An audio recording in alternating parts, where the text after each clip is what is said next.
How to add the subtitles in your CapCut videos.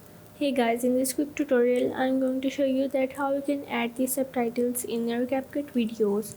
So the steps are really easy and simple. So now let's get started.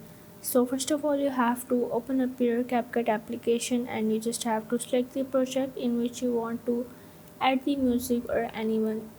And after that, what you have to do is simply go on the audio, and from here you have to add the audio, and from here you can add the sounds, add the effects, add the voiceover, and you can also extract the sound from your gallery if you want. And if you don't, you just have to skip it and add the audio as you want in your subtitles.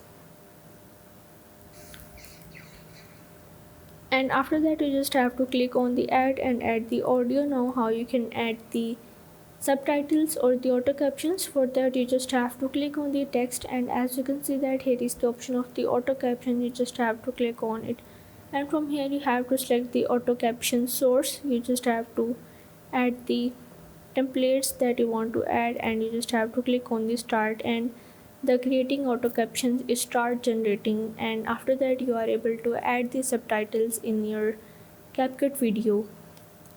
So if this video helped you out, make sure to like and subscribe the channel, and see you in the next video.